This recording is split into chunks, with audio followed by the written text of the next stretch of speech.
If Putin has bad information, per declassified U.S. intelligence, what does that mean for the war in Ukraine and the prospects for negotiations right now? Well, I certainly am not a spokesperson for the Kremlin and cannot speak to what is in Vladimir Putin's head.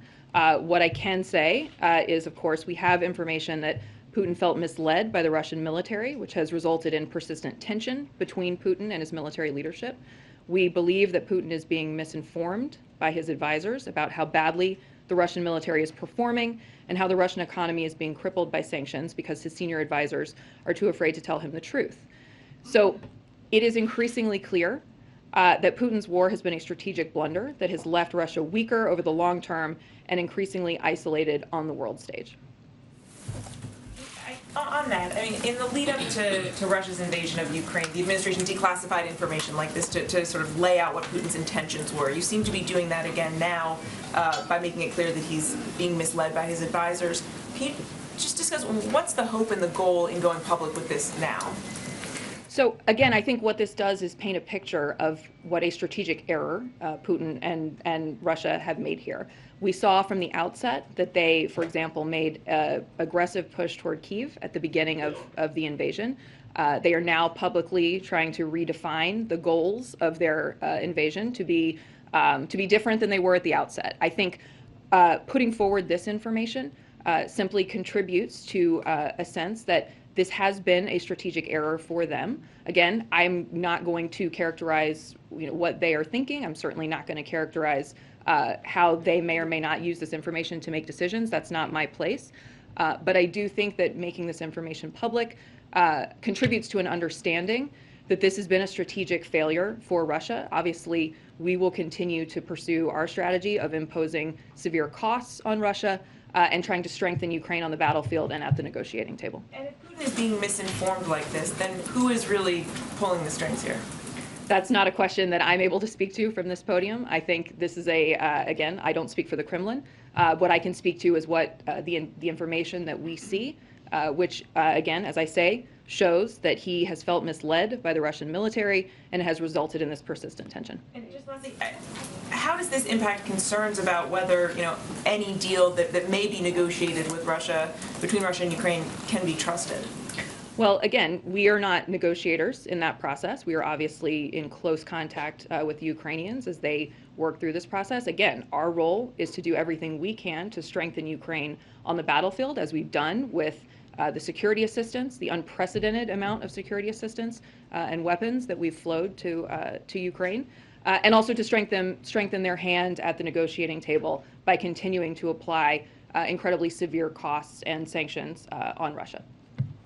On the intelligence, is your expectation that releasing this information are you hoping that it changes Putin's calculus or the military's calculus as they approach these things? That is not our intent. Our intent is simply to make the information available so that there is a full understanding of what kind of strategic blunder this has been for Russia and for the Russian people.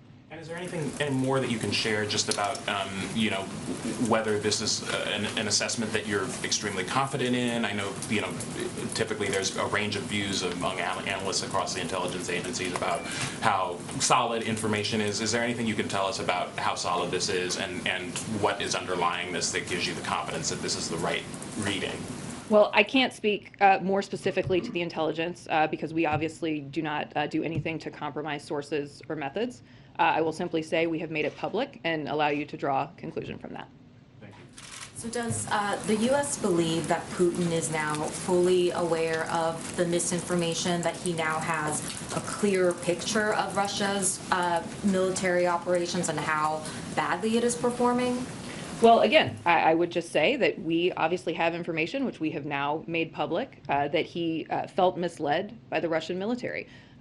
We believe he's being misinformed by his advisors about how badly the Russian military is performing and how the Russian economy is being crippled by sanctions because, again, his senior advisors are too afraid to tell him the truth.